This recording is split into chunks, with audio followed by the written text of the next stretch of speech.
একটা কথা ভাই সাবধান করে দেই সবাইকে, বসন্তের কোকিলের ওড়াউড়ি কিন্তু আমরাও লক্ষ্য করতেছি।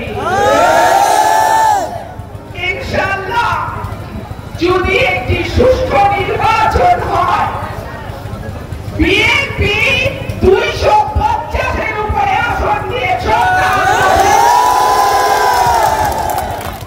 আর এই জনপ্রিয়তা দেখে বহু লোক মনে করে যাদের 17 বছরে কেউ দেখে নাই, তারা মনে করে একটা পদ না করা যায়, একটা বাণিজ্য না করা যায়, একটা কমিটি না দেওয়া যায়, একটা নমিনেশন না কোনোভাবে কাউকে পাওয়া যায়।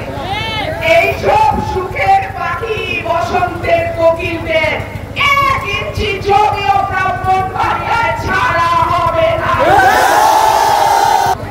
আগামী রাষ্ট্রনায়ক জনাব তারেক রহমান তার বক্তব্যে বলেছিলেন, আগে ছিল দৃশ্যমান শত্রু, এখন অদৃশ্য শত্রু।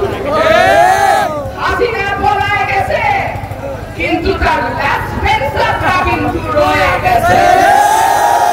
সুতরাং কেউ যদি বিএনপির নাম ব্যবহার করে সেই ল্যাসপেন্সারদের পুনর্বাসনের চেষ্টা করে, হুঁশিয়ার করে দেয়, সাবধান করে দেয়, ব্রাহ্মণবাড়িয়ার মানুষ সেটা মেনে নেবে না।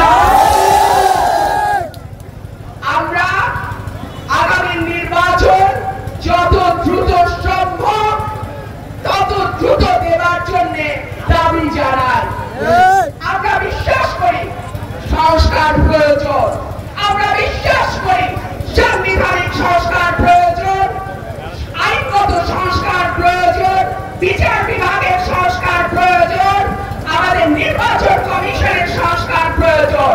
কিন্তু একই সঙ্গে আমরা এটাও বলতে চাই, সংস্কার সবচেয়ে বেশি ন্যায্য হয় যদি সেটা নির্বাচিত প্রতিনিধিদের মাধ্যমে সংস্কার হয়। সুতরাং আমি আহ্বান জানাবো, যত দ্রুত সম্ভব যৌক্তিক সময়ের